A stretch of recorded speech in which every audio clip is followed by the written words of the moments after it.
26th of June, I just see it says turnover. I don't see anything else. My Lord, Okay, that hold on a second. Just want to see here. It says here, on the 26th of February, Karen AJ, the indictment is amended. 2, the trial date remains the 20th of July 2026 and to proceed uninterruptedly. 3, matter is postponed to 15th of June and possibly 17th for application, blah, blah, blah. But in terms of the order, does it say here that the trial date remains 20th of July and to proceed uninterruptedly, and the trial judge is ordered to continue on those days? My Lord, then I suggest if it's not written on there, that we provide your Lordship, because I was in court, my instructing attorney was in court, that your Lordship then reads yourself what was ordered by Mr. Justice Karam, what was before him. I think it's the only way that your Lordship can be au fait or properly au fait with all the facts. Let's say for one moment this court accepts your ipse dixit. Yes. That the learned judge ordered that the matter must run uninterruptedly from the 20th of July up until the Friday, the 18th of September. Now there's an application before this court. Is this court not allowed to deal with the application before it? My Lord, your Lordship can deal with the application before you, but I'm respectfully submitting to your Lordship this issue of Mr. Gissing's availability was dealt with. And No, but let's just say for one moment, I accept that there's an order by my brother that you do not have to produce the transcripts. You do not have to produce the court order. This court accepts it, will accept your ipse dixit.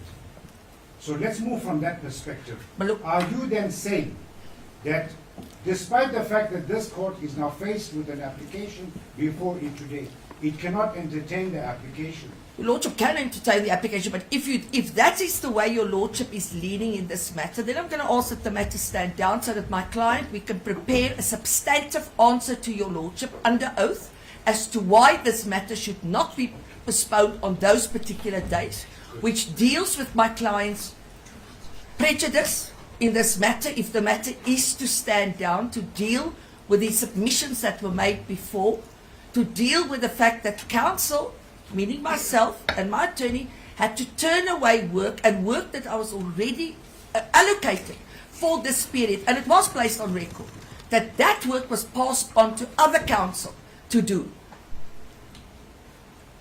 And also to deal with the relevant case law about availability when you ask, at this point, when you take on a brief, what the law says pertaining to that particular issue. So if your Lordship is so inclined to deal with it in that matter, then I ask Is there anything further? I ask the opportunity that we then respond to that application substantively. May I please? Thank you, I've heard you.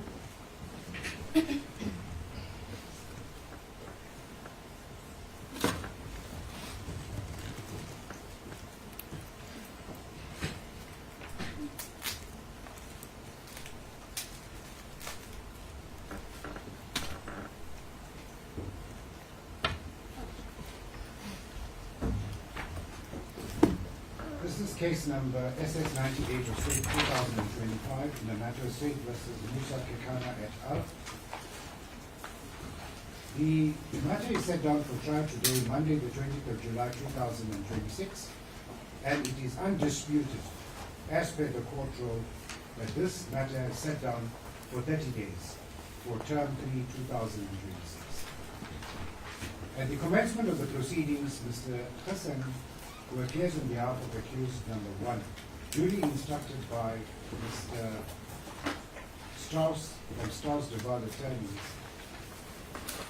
brings an application to this court for the matter to be paused during the period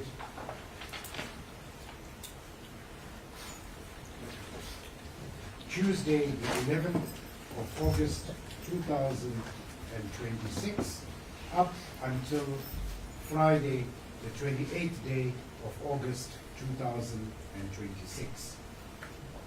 In support of his application from the bar, Mr. Hassan indicates that as at the time when the dates were in fact set down, he had made it abundantly clear that he was not going to be available on the 5th and 6th of August 2026, and in addition thereto, not available to proceed during the period the 11th to the 28th of August 2026. In support of his non-availability, Mr. Hussain had indicated, as he did to the pre-trial court, Karam AJ, as well as today, that he is seized in a matter before the High Court of Victoria, sitting at the Magistrates Court in Benoni, with a matter where he has been instructed, and the dates of the 11th to the 28th of August were set down prior to his engagement in the current trial. In support of his application, Mr. Hussain indicates that the challenge he would have is that accused number 1 would be severely prejudiced in the instance where the matter would proceed to trial in his absence.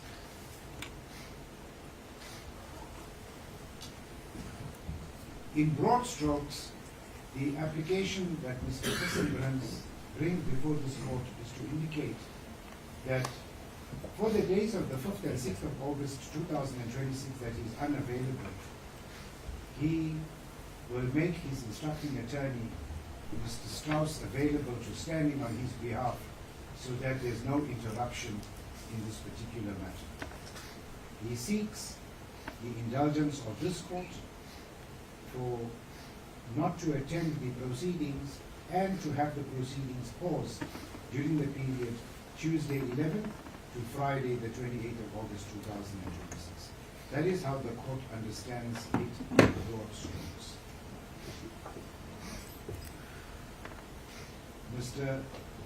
Hussain also points out in the course of his application that if one calculates the dates, it would in fact, if he were to be granted the indulgence, it would still amount to the 30 days, and to that extent, no real substantial prejudice would be suffered to any of the accused persons before this court. That, in broad strokes, as the court understands, is the application by Mr. Hussain for pausing the matter on the close of business Monday, the 10th of August 2026. The counsel, or the attorney for accused number 2, Mr. Narcis Rovia, indicates that he does not have any objection for the matter to stand down during the period 11 to the 28th of August 2026, and he also confirms on record that at all material times, counsel for accused number 1 had made himself crisply, clearly, and unambiguously clear on the previous occasion before the pre-trial court of his non-availability during this particular period. In essence, this application is not opposed by accused number 2. Ms. van der Heever, who appears on behalf of accused number 3 and 4, vigorously opposes the application and relies strictly on the order made by the pre-trial court that this matter should and must proceed during the period Monday 20th of July 2026 up until Friday the 18th of September 2026. The court pauses to mention that it has looked at the court file and confirms the ipse dixit of Ms. van der Heever that the court had indicated that this trial is set down for hearing uninterruptedly during the period 20th of July 2026 to proceed uninterruptedly. The order of the court reads as follows. It says, the trial date remains the 20th of July 2026 and to proceed uninterruptedly. It doesn't give a date as to when the matter is to come to an end in term 3. It just says it must proceed uninterruptedly. The court has carefully listened to the submissions made by the counsel for accused number 3 and 4, and has carefully also considered the objection raised for Mr. Hissing to be granted the application to have the matter paused for a period of 3 weeks. That in broad strokes, as the court understands, is the submissions made by counsel for accused number 3 and 4. Mr. Chowke appears in behalf of for accused number 5, indicates that he, in essence, does not have an objection to the application for the pausing of the matter at the instance of counsel for accused number 1 to be granted, and indicates that he will stand by any order of this particular court. That now brings me to Ms. Leroux, who appears on behalf of the state. Ms. Leroux has indicated that she also has a note that she made previously during the period from February 2026 through the different dates of counsel for accused number 1's non-availability, and in essence is not objecting to such an indulgence being granted. That in essence is the argument that has been raised for and against the grant of the application brought by counsel for accused number 1. The court places on record that it insisted on dealing with this particular aspect right at the outset and the commencement of the trial in order to become bogged down and to avoid being bogged down with any interlocutory issues that could raise its head during the course of the evidence that was being led in this trial. So despite the suggestion in chambers that this court should deal with this application upon or about the 5th or the 4th of August 2026, it was the view of this court and considered view that it would be inappropriate in the circumstances because each and every single party before this court should and must know with certainty as to what is going to happen moving forward. One can't leave this matter hanging in the air. I now turn to the application as well as the opposition to such an application. And for one moment, I place on record that I accept that my brother Karen AJ had indicated that this matter should run uninterruptedly from Monday the 20th of July 2026. And therefore, in the circumstances, this court is of the firm view that it is unnecessary for any party to produce a court order or the transcript, for the court has accepted that this is what that court had intended. Now we move to the point where this court, sitting as the trial court, is seized with this matter. In addition to the duties that this court has to listen to the evidence and to pronounce on the matter, it also is tasked to case manage the matter in order to ensure that there's a smooth flow of the evidence and that no party is being prejudiced.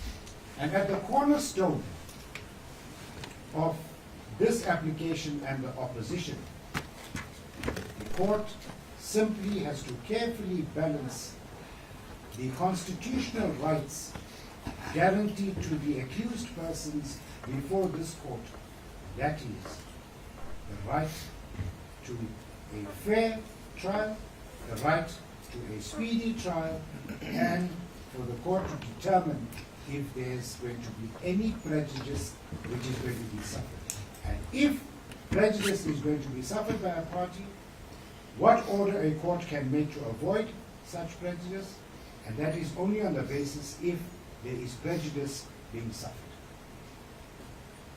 So in the circumstances, the court is of the view and clear that it accepts the order or the note made on the court file that the matter must carry on uninterrupted.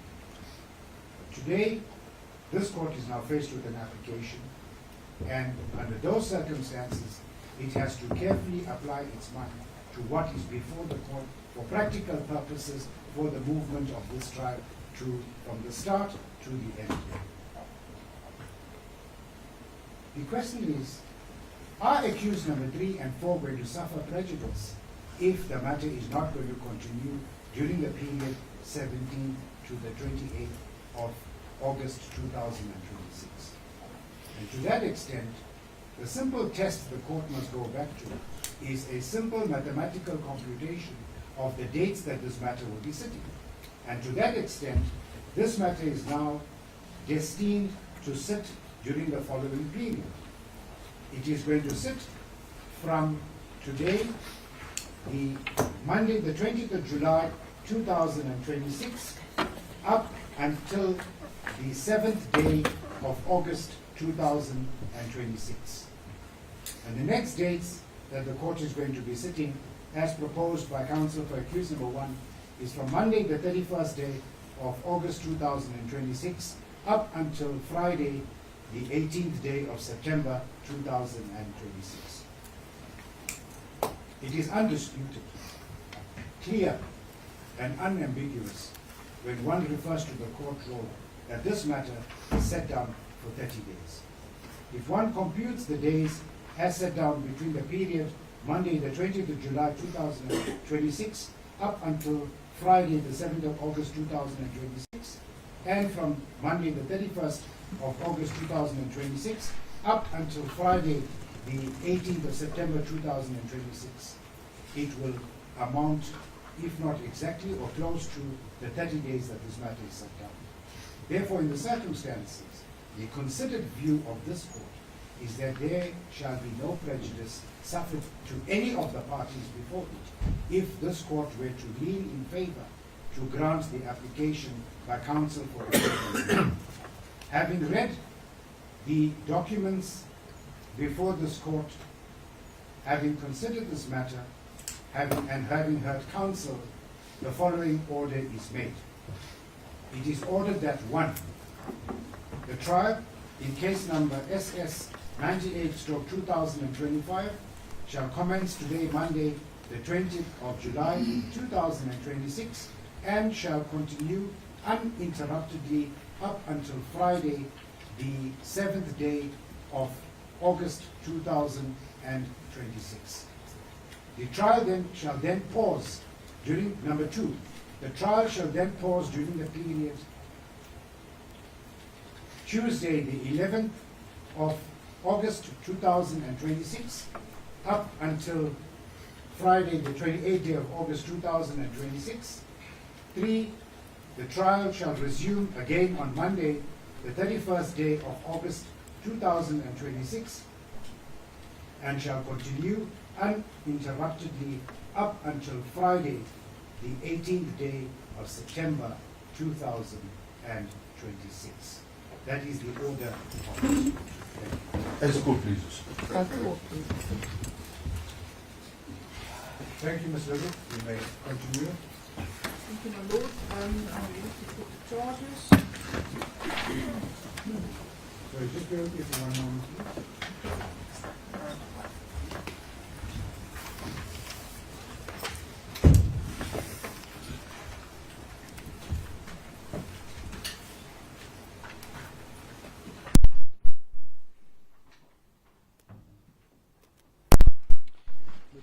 Little, I'll propose that you will read each count to whichever accused it is. I'll let the accused plead and then we'll move count by count. As the court pleases, my lord. Just bear with me for a moment, please.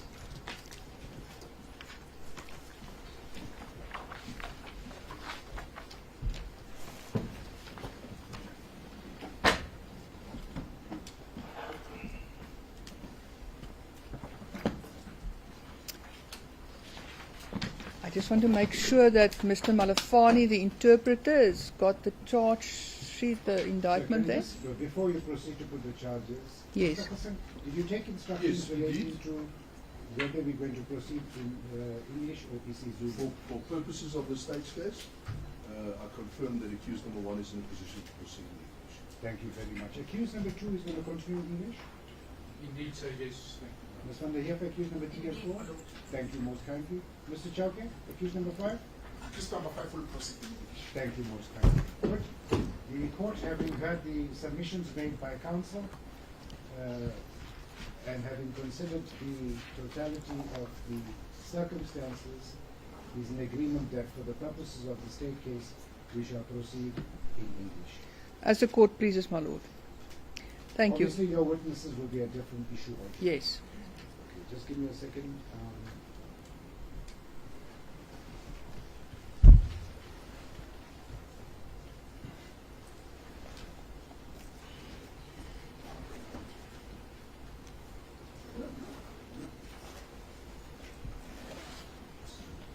Can I just perhaps also inquire from counsel, since we have taken some time this morning to deal with matters in chambers, and we're starting with the plea proceedings, would you perhaps be kind enough to allow us to complete the plea proceedings and don't take the long adjournment for now?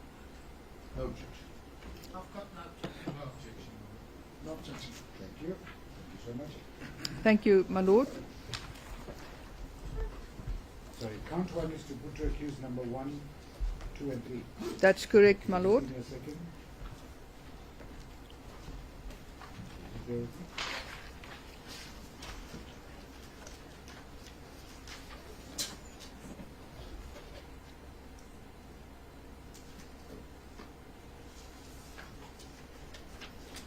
Yes, thank you. Count 1 is that of conspiracy to commit murder against accused number 1, 2, and 3, in that on or about the period leading up to the 10th of August 2022 and at or near Pretoria or another place unknown to the state and within the jurisdiction of the North Gauteng Division, Pretoria, the accused unlawfully and intentionally conspired with each other to aid or procure the commission or to commit an offence to wit, the unlawful and intentionally killing of Mr. Madoda Johannes Sibanyone, my lord, and I've already indicated there on the indictment that centralization was granted with regard to counts 1 to 8. Mr. Musa Kekana, please, you can rise, sir. Do you understand the charge against you? How do you plead to the charge? Thank you. You may take a seat.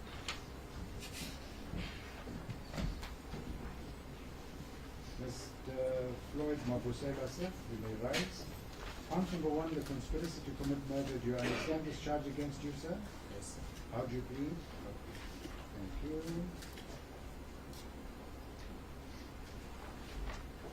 Mr. Vusimusi, Matlala, sir, do you understand count number 1, which is a conspiracy to commit murder? And how do you plead to the charge? Thank you. You may take a seat. Count number 2. Count number 2, my lord, is that of attempted murder. And here I just want to draw the court's attention that I'm relying on section 51(1), part 1 of schedule 2 of the Criminal Law Amendment Act, that is the Minimum Sentences Act. So, my lord, and that is the case with all the attempted murder charges. In that on the 10th of August 2022 and at or near John Foster Avenue, Centurion Golf Estate, and within the jurisdiction of the North Gauteng Division, Pretoria, accused number 1 and 2, with the knowledge and on instruction of accused number 3, that unlawfully and intentionally attempt to kill Madoda Johannes Sibanyoni by shooting at him and wounding him. Count number 2, accused number 1, sir, Mr. Kekana. Count number 2, the charge of attempted murder. Do you understand this charge against you?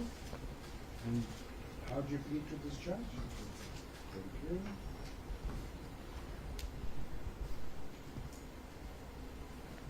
Accused number 2, sir, you may rise. Do you understand count number 2, which is attempted murder? Yes. How do you plead to the charge? Thank you.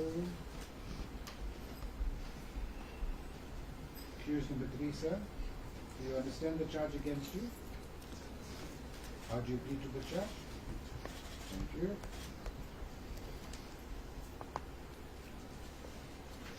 Count number 3. Count 3, also attempted murder. in that on the same time, date and place referred to. Ms. Edith, this, every count of attempted murder is read with section 51.1. Yes, my lord, and I would like the court to confirm that. Just place on record, when you say section 51.1, just indicate to the accused the provisions of section 51.1. Is that of life imprisonment, my lord? Just indicate so that they understand before they plead to the charge. Yes, my lord, I will do so. So that is then schedule, part 1 of schedule 2 of section 51.1 of the Criminal Law Amendment Act 105 of 97, which now provides for life imprisonment even for attempted murder. Okay, count number 3, yes, Joseph. So count 3, in that on the same time, date and place referred to in count 2, accused 1 and 2, with the knowledge of accused number 3, did unlawfully and intentionally attempt to kill Sandile Welcome Masimule by shooting at him. Case number 1, in your right, sir. Count number 3 is the charge of attempted murder, and I just want to, at the outset, I'll explain it to you at a later stage, but the state has preferred to charge you with attempted murder, read together with the provisions in section 51, subsection 1, which provides that in the ordinary course of business, unless there are truly seen to be substantial and compelling circumstances present, that the court ordinarily impose the sentence of life imprisonment in the event of a conviction. You understand that particular schedule that the state has in place. In respect of count number 3, the attempted murder, you understand this charge against you.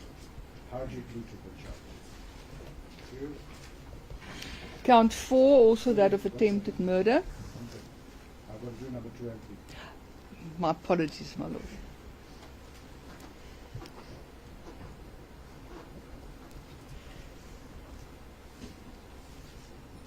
Case number 2, sir. Count number 3, the charge of attempted murder, you understand? You also understand the explanation the state has given relating to the prescribed minimum sentence on the charge of attempted murder in the event if you are convicted. That is one of life imprisonment. You understand that? Yes, sir. How do you plead to this charge?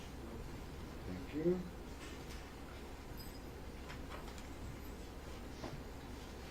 Case number 3, sir. Count number 3, the one of attempted murder. Do you understand the charge against you? And you also understand the explanation that the state has given relating to the application of the prescribed minimum sentence in the event of a conviction. How do you plead to this charge? Thank you. Count number 4, attempted murder against accused number 1, 2, and 3, in that on the same time, date, and place referred to in count 2, accused 1 and 2, with the knowledge of accused 3, did unlawfully and intentionally attempt to kill Donald Mutau by shooting at him. Case number 1, sir. Do you understand count number 4, the charge of attempted murder? How do you plead to this charge, sir? Thank you. Excuse number 2, sir. Do you understand this count number 4 of attempted murder against you? Yes, sir. How do you plead to the charge? Not guilty. Thank you.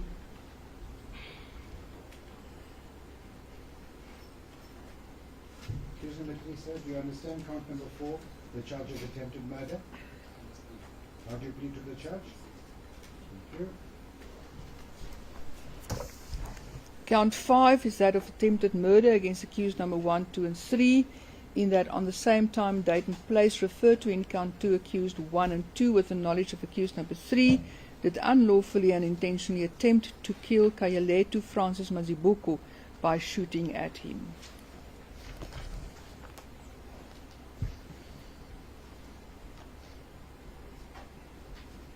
Accused number 1, sir, count number 5, the complainant in that matter is one Mazibuko. Do you understand the charge against you? How do you plead to the charge? Thank you. And just remember that all the counts of attempted murder, the state has preferred to charge the accused with section 51, subsection 1. Okay? Accused number 2, sir, do you understand this count number 5 of attempted murder against you? Yes, sir. And how do you plead to the charge? Not guilty. Thank you. Accused number 3, sir. Do you understand this charge against you on count number 5? How do you plead? Thank you. Count number 6 is that also that of attempted murder against accused number 1, 2, and 3, in that on the same time, date, and place referred to in count 2 accused 1 and 2 with the full knowledge of accused number 3 that unlawfully and intentionally attempt to kill Beswell Mzamu Kele by shooting at him. Accused number 1, sir. Count number 6. Do you understand the charge against you? I understand. How do you plead to the charge?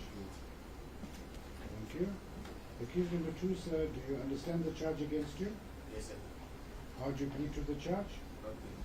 Thank you. Accused number 3, sir. Do you understand the charge against you? How do you plead to the charge? Thank you. Count 7 is that of the illegal possession of a prohibited firearm, an AK-47. My Lord, that your Lordship will find the reference to the specific legislation is, your Lordship will find that on page 2, it is a contravention of section 41A, read with section 103, 117, 120, brackets 1, brackets A, and section 121, read with schedule 4, and read with the provisions of, again, minimum sentences, section 51.2 and part 2 of schedule 2 of the Criminal Law Amendment Act 105 of 97 as amended, and further read with section 250 of the Criminal Procedure Act as amended. That is then a prohibited firearm, and I read that count out now. In that, on or about the same time, date, and place referred to in count 2, the accused did unlawfully have in their possession a fully automatic firearm, being a prohibited firearm, to wit a 7.62 9mm Russian model AK-47 assault rifle with a serial number 575363 without being the holders of a license. Just want to double check the caliber. You read the caliber as 7.62 times 9mm. No, my Lord, that is, if I can just go back there, it's a .762 39mm. I thought I heard you say 9mm. Apologies if I said that. I meant to say 39mm. Thank you. Accused number 1, sir. Count number 7, the state is charging you with illegal possession of a prohibited firearm, which is an AK-47. Do you understand this charge against you? How do you plead to this charge? Thank you. Accused number 2, sir. The state is charging you with count number 7, being illegal possession of a prohibited firearm, an AK-47. Do you understand this charge against you? Yes, sir. How do you plead to the charge? Not guilty. Thank you. So then, count 8 is the illegal possession of the ammunition of this firearm. My Lord, again, the reference to the legislation can be found on page 2 of the indictment. That is page 2 running over to page 3.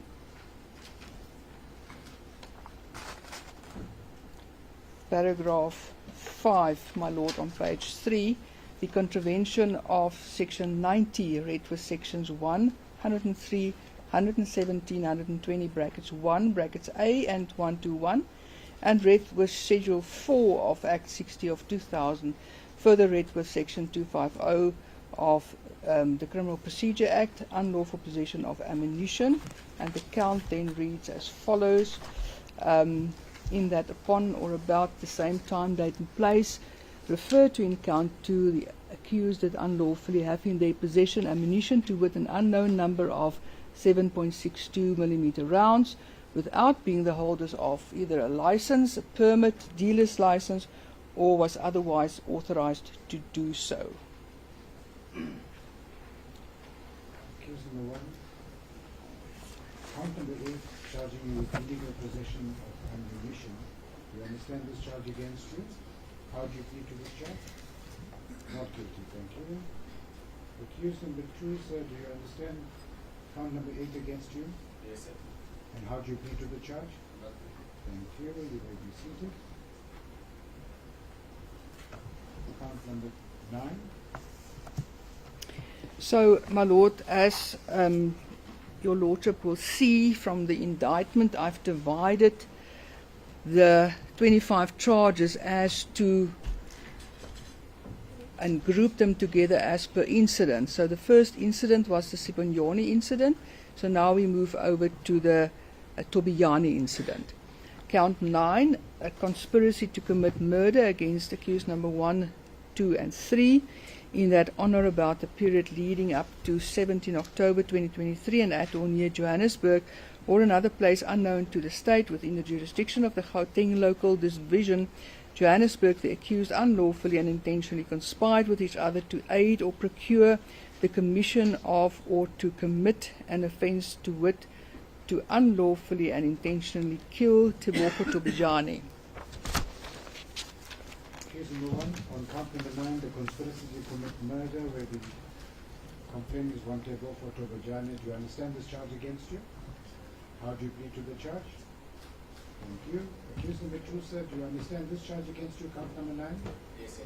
How do you plead to the charge? Not guilty. Thank you. Accused number 3, do you understand count number 9 against you? Yes, sir. How do you plead? Thank you so much. You may be seated. Count number 10, 11, and 12 then again deals with attempted murder and again with the provisions of the Minimum Sentences Act, my Lord.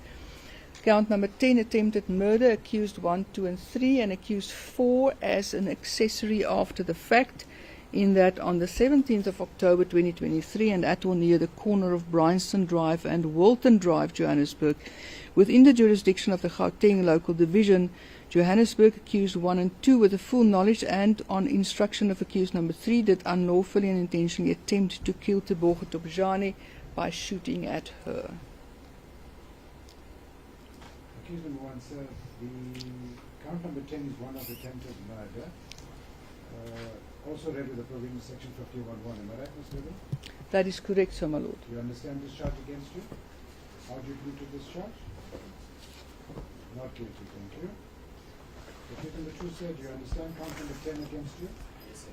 How do you plead to the charge? Not guilty. Thank you. Accused number 3, sir, do you understand count number 10 against you? Yes, sir. How do you plead? Sorry, not guilty. Thank you. Accused number 4, ma'am, do you understand count number 10, the charge of attempted murder? How do you plead to the charge? Thank you. Ms. Lulu, can I just ask you a question? In respect of the charge of attempted murder, accused number 4 is being charged as an accessory after the fact. That's correct, Just sir. help me with the 51(1). My Lord, It's also applicable to her. I think one should also, just for safety's sake, I'll just have to go and check, but I think for safety's sake it should also be explained to her. Okay, so let me just explain it to you. Ma'am, you may rise.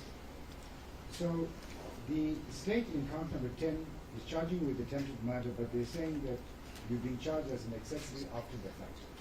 But you will remember and recall that in respect of the charges of attempted murder, the state is preferring the provisions of section 51 subsection 1, which provides that in the event of a conviction on the charge of attempted murder, the ordinary prescribed minimum sentence to be imposed by a court unless there are truly seen to be substantial and compelling circumstances that may cause it to deviate would be one of life imprisonment.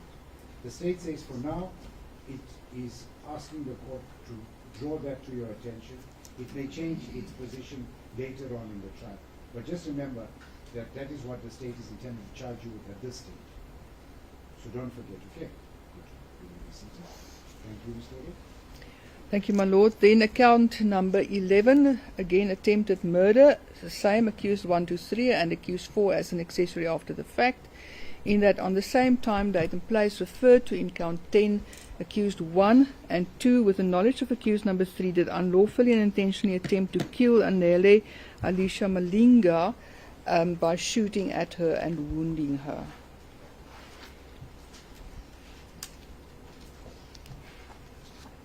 Count number 11 is one of attempted murder of one Anel Alicia Malinga, also known as Japan. Accused number 1, you understand this charge against you? How do you plead to the charge, sir? Okay, thank you. Accused number 2, sir, do you understand this charge against you? Yes, sir. How do you plead to the charge? Thank you. Accused number 3, sir, do you understand this charge against you? How do you plead to the charge? Thank you. Accused number 4, ma'am, you've also been charged on this count as an accessory after the fact. Do you understand this charge against you? How do you plead to the charge? Thank you. Count number 12. Is that of attempted murder, accused number 1, 2 and 3, and accused 4 as an accessory after the fact, in that on the same time, date and place referred to in count 10, accused 1 and 2, with the knowledge of accused 3, did unlawfully and intentionally attempt to kill Kumbulani Ngube by shooting at him.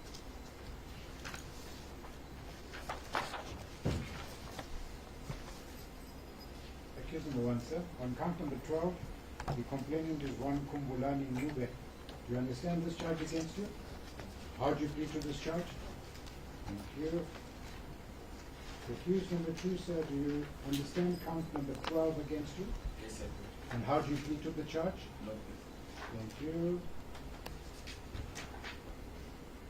Accused number 3, sir, do you understand count number 12 against you? How do you plead to the charge? Thank you.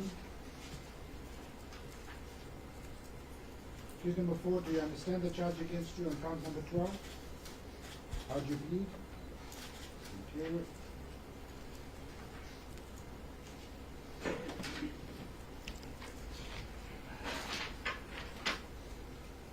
Count 13, my lord. Yes, thank you. Illegal possession of a prohibited firearm, an AK-47, against accused number 1 and 2, in that on or about the same time, date and place referred to in count 10, the accused did unlawfully have in their possession a fully automatic firearm, being a prohibited firearm, to wit a 7.62 39mm Russian model AK-47 assault rifle, without being the holder of the license. My lord, I've already placed the reference to the Firearms Act on record. I don't think it's necessary to do it again. Thank you. Accused number 1, sir. Count number 13. The state is charging you with the illegal possession of a prohibited firearm and AK-47. Do you understand this charge against you? How do you plead to the charge? Thank you. Accused number 2, sir. Do you understand count number 13 against you? Yes, sir. And how do you plead to the charge? No. Thank you. Count 14. Count 14, illegal possession of ammunition against accused number 1 and 2, in that upon or about the same time, date and place referred to in count 10, the accused did unlawfully have in their possession ammunition, to wit an unknown number of 7.62mm rounds, without being the holders of either a license, a permit, a dealer's permit, or otherwise authorized to do so. Case number 1 on count number 14. The state is charging you with an unknown number of 7.62 rounds for the AK-47. Do you understand the charge against you? How do you plead to the charge? Thank you. Case number 2, sir. Do you understand count number 14 against you? Yes, sir. And how do you plead? Thank you. Count number 15, my lord. Now we get to the money laundering charge. That is against accused number 2, 3, and 4. In that, Case 2, 3, and 5. sorry, 2, 3, and 5. Correct. 2, 3, and 5.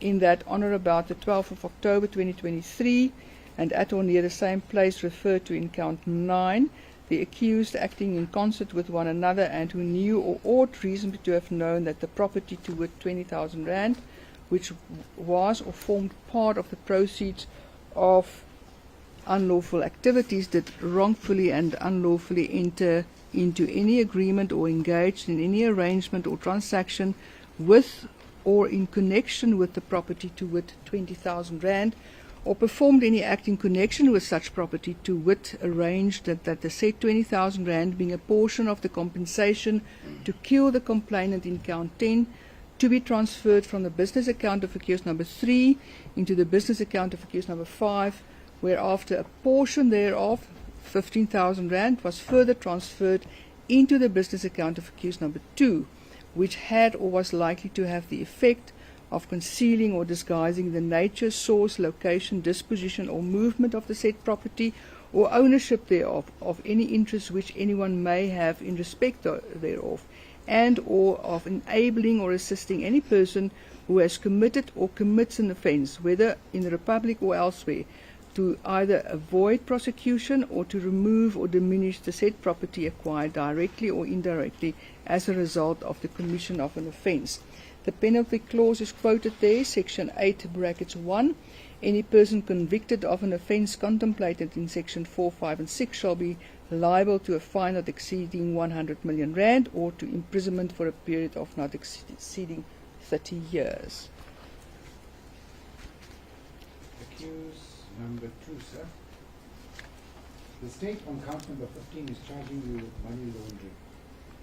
Do you understand this charge here? Yes, sir. And have you also noted the penalty provision?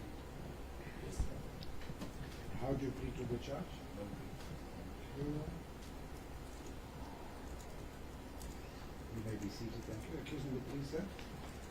The state on count 15 is charging you with money laundering. Do you understand this charge against you? How do you plead to the charge? Thank you. Accused number 5, ma'am. It's Ms.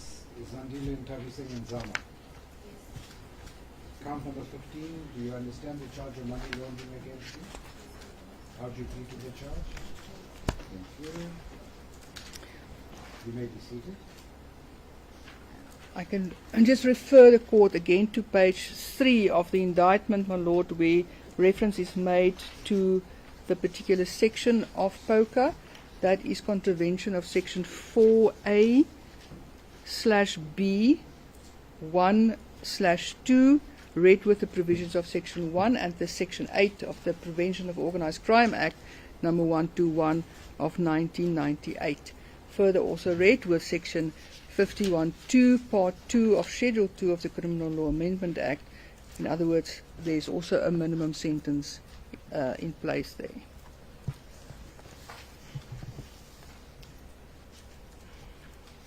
So I think that's for count 15, eh? That's correct, sir, my lord. So the state is preparing to charge the accused with the provision of section 51 subsection 2. That is correct, sir, my lord. Okay, I'll explain that to the accused later. Okay, now move to count 16. Count 16, money laundering, against accused number 2, 3 and 5 again. It's the same section, in that on the 18th, on or about the 18th of October 2023, at or near the same place referred to in count 9, the accused acting in concert with one another and who knew or ought reasonably to have known that the property to wit 100,000 rand, which was or formed part of the proceeds of unlawful activities, did wrongfully and unlawfully enter into any agreement of or engaged in any arrangement or transaction with or in connection with the property to wit 100,000 rand, or performed any act in connection with such property to wit arranged that the said 100,000 rand being a portion of the compensation to kill the complainant in count 10 to be transferred from the business account of accused number 3 into the business account of accused number 5, whereafter a portion thereof was further transferred into the business account of accused 2, which had or was likely to have the effect of concealing or disguising the nature, source, location, disposition, or movement of the said property or ownership thereof, of any interest which anyone may have in respect thereof, and or of enabling or assisting any person who has committed or committed an offence, whether in the Republic or elsewhere, to avoid prosecution or to remove or diminish the said property acquired directly or indirectly as a result of the commission of an offence. Good. Count number 16. Accused number 2, sir. The state is preparing a charge of money laundering against you in the amount of 100,000 rand. Do you understand this charge against you? Yes, I do. And how do you plead to the charge? Thank you.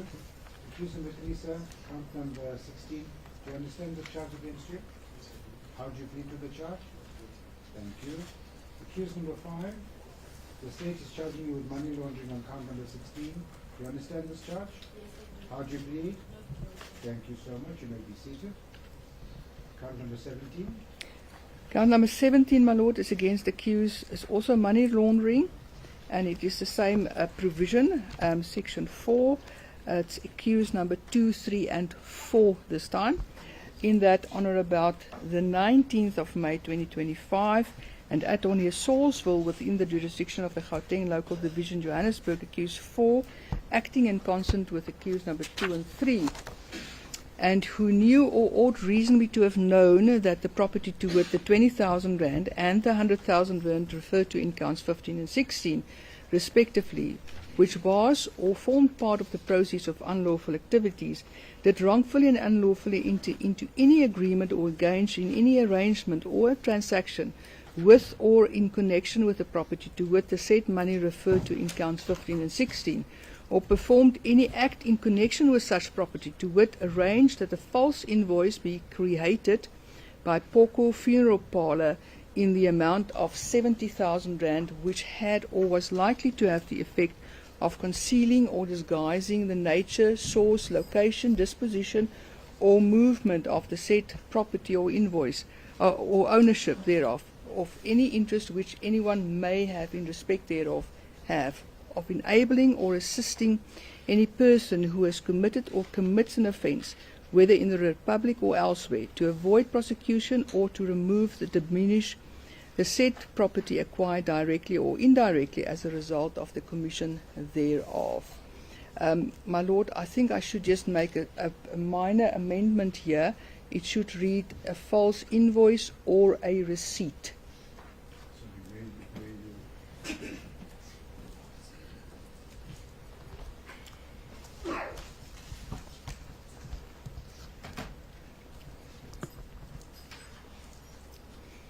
Where do you want to put your receipt in? Just draw my attention. Where do you want to My lord, it's the bold type. If your lordship will have regard to the portion it says the board in counts 15 and 16. with regard to count 17, my lord. Yeah. With regard in to- line number 1, 2, 3, 4, 5. In line number 7. That's correct, sir, my Where lord. it reads arranged that a false invoice, and you want the included and or receipt. That is correct, sir, my lord. Let me just hear. Mr. Kassing, any objection to that amendment? No objection, thank you. Mr. Foviesa? No objection, my lord. No Ms. Vaneva, thank you. Mr. Chowdhury? No objection. Thank you. The state in count number 17 brings an application for the amendment of the indictment to include in line number 7 on count number 17 to read as follows. Arrange that a false invoice to include and or receipt be created by Poko Funeral Parlour in the amount of 70,000 rand. The application for amendment of the indictment is not opposed by counsel. Accordingly, the application is granted, and accordingly, the count shall read as follows. In line number 6, it will read as in counts 15 and 16, or performed any act in connection with such property, to wit, comma, arrange that a false invoice and or receipt be created by Poko Funeral Parlour in the amount of 70,000 rand, which had or was likely to have the effect. Good? Thank you, my Granted. lord. Thank you. Count 18, that of fraud against accused number 3 and 4, in that on or about the same time, date and place referred to in count 17, the accused had unlawfully, falsely, and with the intent to defraud and to the prejudice of, or the potential prejudice of, the regional court in Alexandra, who was to hear the bail application of accused number 3, or any other court of law who is to preside over the matter and or the South African police give out and pretended that the invoice again and or receipt, my lord, referred to in count 17 is a true reflection of the source of the money referred to in count 15 and 16. So this is another amendment, my lord. Sorry, where you... In other words, if your lordship will have regard to page 12 on the fourth line from the top, where it starts with invoice, I would want to insert there and or receipt.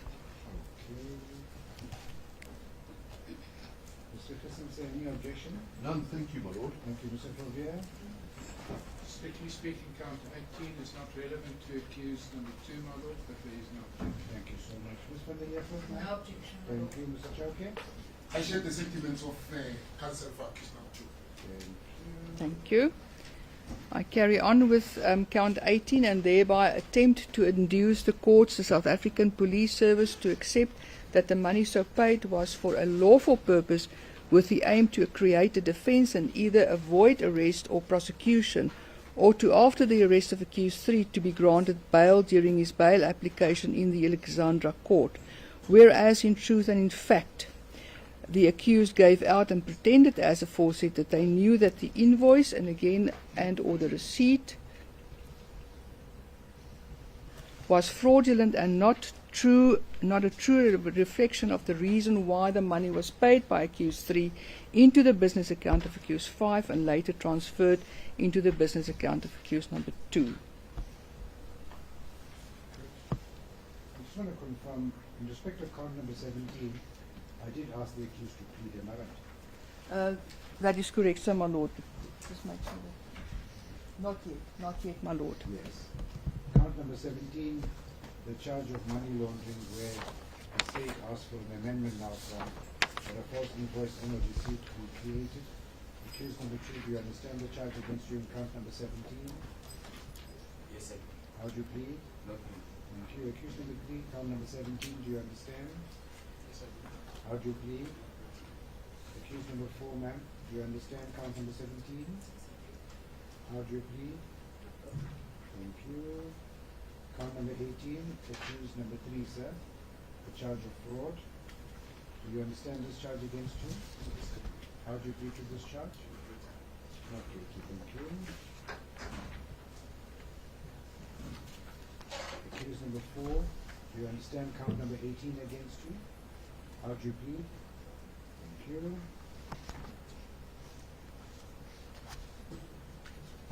Thank you. We'll go to the alternate to count 18, am I right? That is correct, sir, my lord. An attempt to defeat the administration of justice, that is with regard to accused number 3 and 4.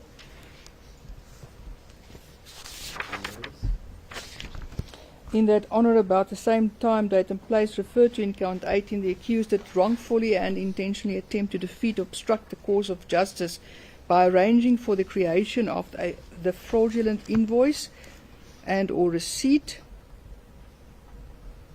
referred to in count 17 and 18 in an attempt to convince the court or the SAPS that the money referred to in count 15 and 16 was a bona fide payment for the funeral of accused number 2's mother, namely Tesha Nelly Rebecca Mabusela, whereas in fact it was a payment for the killing of the complainant in count 10. Accused number 3, the state, in addition to the main count of fraud on count 18, has preferred to charge you with the alternate to count number 18, which is an attempt to defeat the administration of justice. Do you understand this charge against you? How do you plead to this charge? Thank you. Accused number 4, do you understand the alternate to count number 18? How do you plead? Thank you.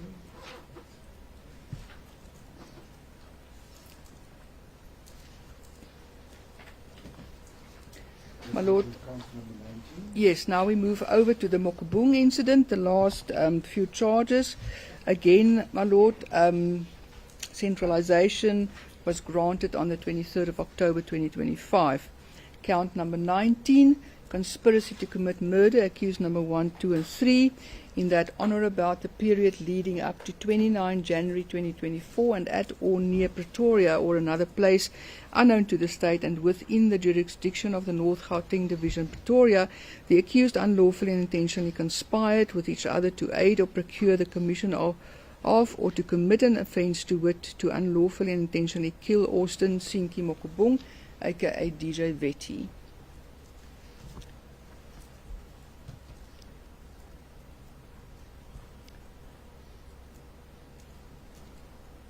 Thank you. Accused number 1, on count number 19, do you understand the charge against you of 1 to commit conspiracy to commit murder? Do you understand the charge against you? How do you plead to the charge? Thank you. Accused number 2, sir, do you understand count number 19 against you? Yes, sir. How do you plead? Not good. Thank you. Accused number 3, sir, do you understand count number 19? Yes, sir. How do you plead, sir? Thank you. You may be seated. Count number 20. Is that of attempted murder, and again the state will rely here on the minimum sentences legislation against accused number 1, 2, and 3, in that on the 29th of January 2024 and at or near Strachan and W.F. Nkomo Streets, Pretoria West, and within the jurisdiction of the North Gauteng Division, Pretoria, accused 1 and 2, with the full knowledge and on the instruction of accused 3, did unlawfully and intentionally did attempt to kill Austin Sinki Mokobong, aka DJ Vetty, by shooting at him and wounding him. Good. Accused number 1, sir, count number 20, the one charging you with attempted murder. Do you understand this count against you?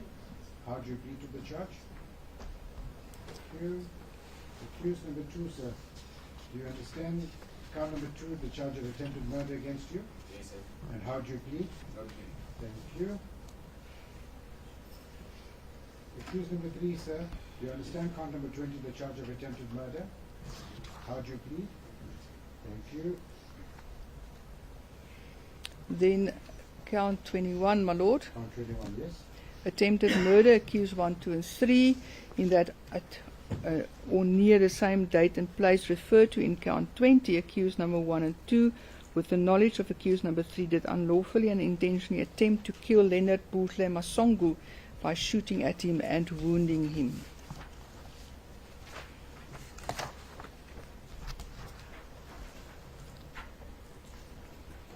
Count number 21, accused number 1, sir.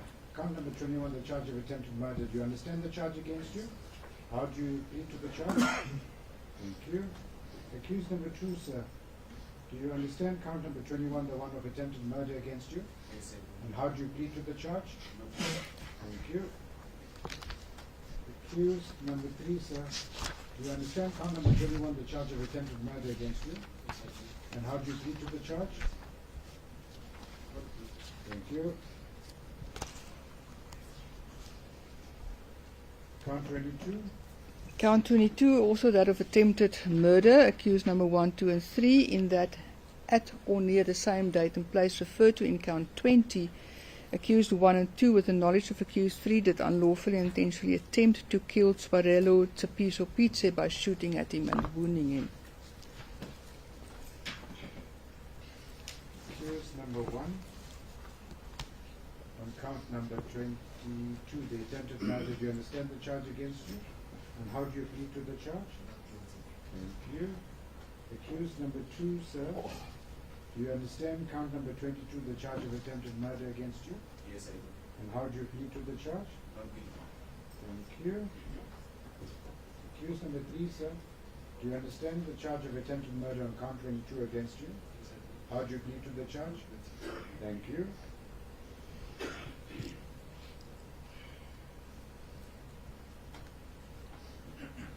Count number 23. Illegal possession of a prohibited firearm. At this time it's a 9mm pistol against accused number 1 and 2, in that on or about the same time, date and place referred to in count 20, accused 1 and 2 did unlawfully have in their possession a 9mm Parabellum caliber Taurus model PT92FS semi-automatic pistol, of which the serial number or any other identifying mark has been changed or removed without the permission of the registrar, being a prohibited firearm.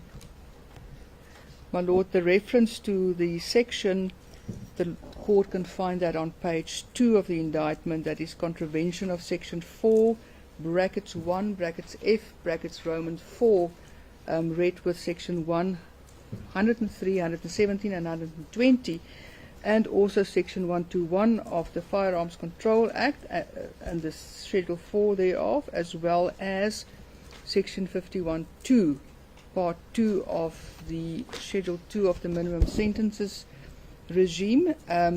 So there is also a minimum sentence involved there.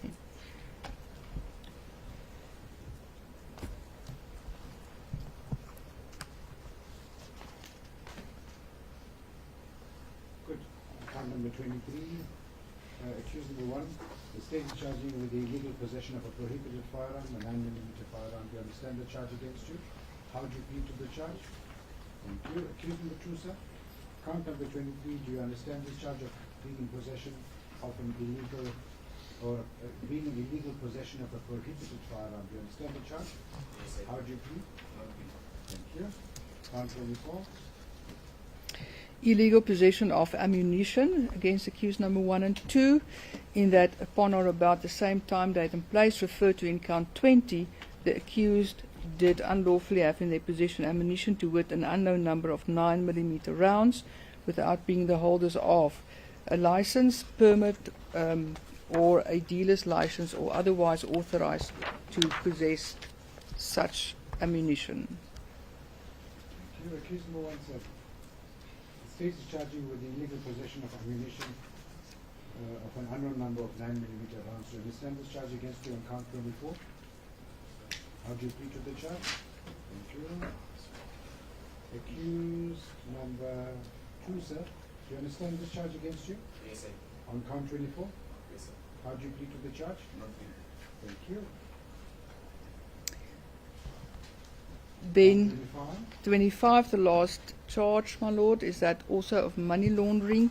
Again, your Lordship will find the reference there on page, let me just quickly find that.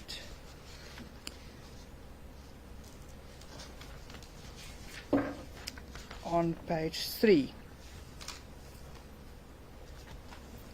of the indictment, paragraph 6 there. So money laundering against accused number 2, 3 and 5, in that on or about the 24th of January 2024, and at or near the same place referred to in count 19, the accused acting in concert with one another, and who knew or ought reasonably to have known that the property, to wit 10,000 rand, which was or formed part of the proceeds of unlawful activities, did wrongfully and unlawfully enter into any agreement or engagement in any or engaged in any arrangement or transaction with or in connection with the property, to wit the 10,000 rand, or performed any act in connection with such property, to wit arranged that the said 10,000 rand, being a portion of the compensation to kill the complainant in count 20, to be transferred from the business account of accused 3 over into the business account of accused 5, whereafter a portion thereof was further transferred into the business account of accused 2, which had or was likely to have the effect of concealing or disguising the nature, source, location, disposition, or movement of the said property or ownership thereof, of any interest which or of any interest which anyone may have in respect thereof, and or of enabling or assisting any person who has committed or commits an offence, with whether in the Republic or elsewhere, to avoid to avoid prosecution, or to remove or diminish the said property acquired directly or indirectly as a result of the commission of an offence. The same penalty clause applies. So, my Lord, that is then the end of the charges. Good. Count number 25, the charge of money laundering. Accused number 2. Do you understand this charge of money laundering against you? Yes, I do. And how do you plead to the charge? Thank you. Accused number 3, sir. Do you understand count number 25, the charge of money laundering against you? Yes, I do. How do you plead? Thank you.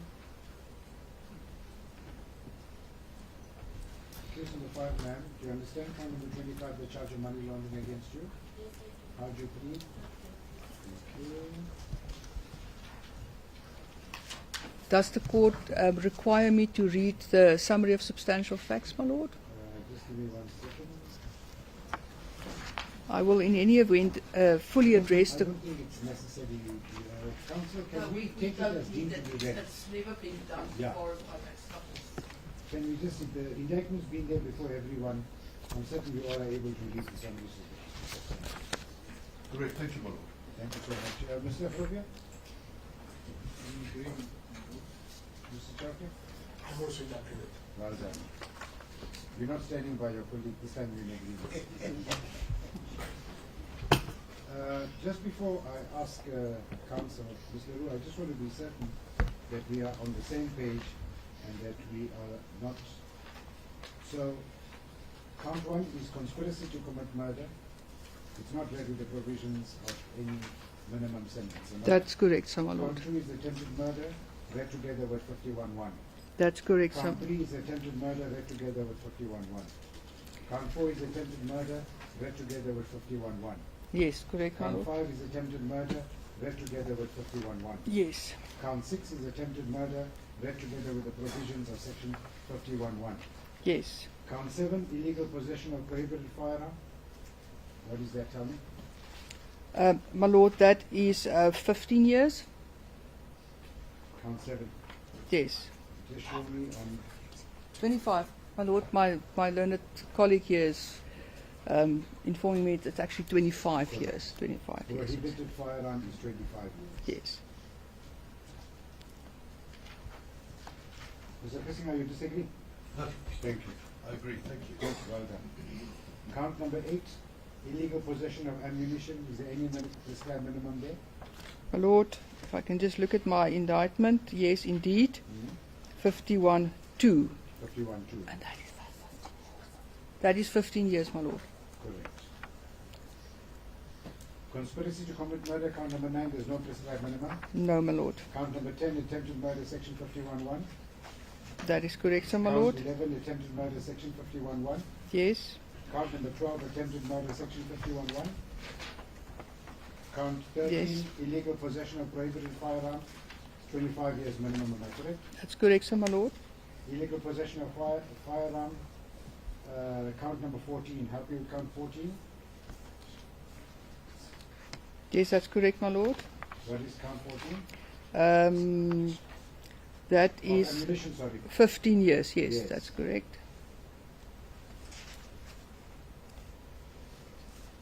Count number 15 is money laundering, section 51, subsection 2. That's correct, sir.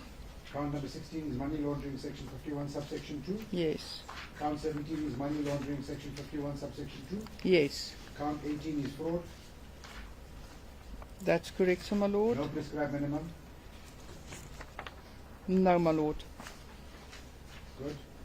Count the alternative, count number 18, attempted to defeat the administration of justice. No minimum. No minimum, my lord. Count 19, conspiracy to commit murder. No minimum. That's correct, sir, my lord. Count 20, attempted murder, section 51-1. That's correct, sir, my Count lord. 21, attempted murder, section 51-1. That's correct. Count 22, attempted murder, section 51-1. Yes. Count 23, illegal possession of a prohibited firearm, 25 years. That's correct, sir, my lord. Illegal possession of ammunition, 15 years. Yes. Money laundering. That's also 15 years, if I'm The not penalty mistaken. Yeah. provision is there on page 16, money laundering. Yes. You've seen that. Yes, my lord. Indeed. So we are all on the same page. Correct, my lord. Good. Right. Let me hear you now on special accused number 1. Court Jesus, thank you. Thank you, my lord. I confirm on behalf of accused number 1. Sorry, 1 second. Give me a moment.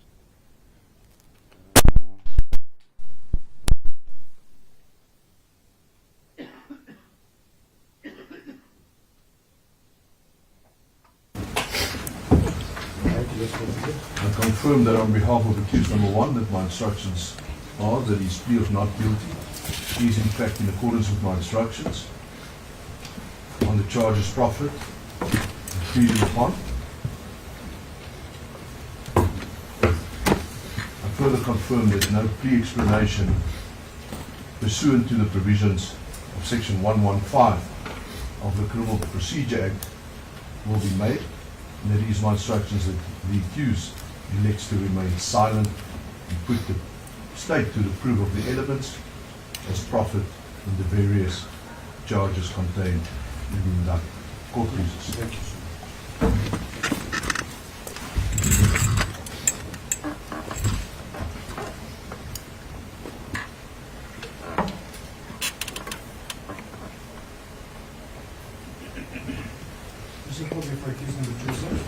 May it please the court, my lord, I confirm that in respect of counts 1 to 17 and 19 to 25, the plea of accused number 2 is in accordance with my instructions.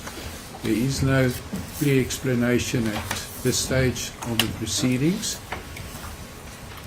As indicated to your lordship, there are certain admissions that will be made in terms of section 220 of the Criminal Procedure Act, number 51 of 1977, which will be dealt with tomorrow morning. May it please the court. The accused accordingly elects to remain silent. Yes, indeed, sir, my lord.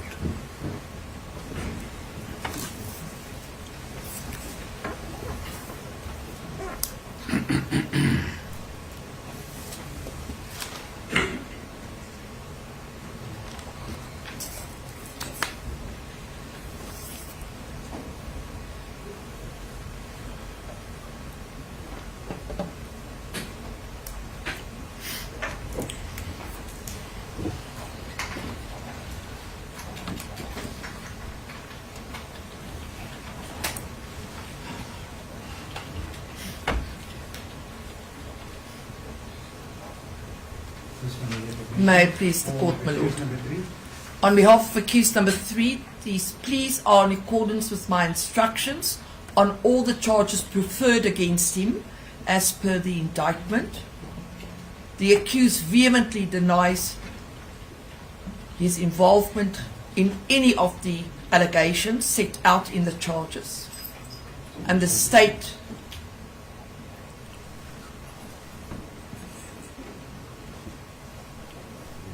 is put to the proof thereof. We do intend, however, my lord, tomorrow to make certain section 220 admissions that relates to the injuries and has bearing on the J88, and that we do to try and curb the proceedings before your lordship. My lord, in respect of accused number 4, again, her pleas are in accordance with my instructions on all the charges preferred against her. Again, the state is put to the proof of all the allegations preferred against the accused. She denies her involvement in any of the charges with reference to the allegations set out in the charge sheet. As I said, and the state is put to the proof thereof. Again, similarly, with her insofar as it is relevant, certain section 220. Admissions will be made tomorrow, my lord, again, in order to curb the proceedings before your lordship. May it please the court, my Thank you, lord. sir.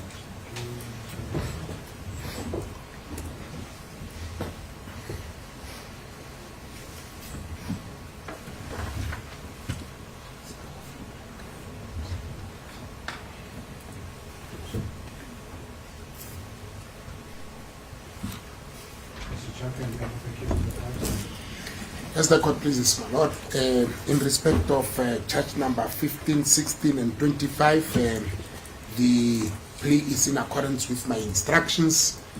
There are certain admissions that we will make, and we will also make our submissions tomorrow in the morning. However, in respect of the others, the accused will exercise her right to remain silent.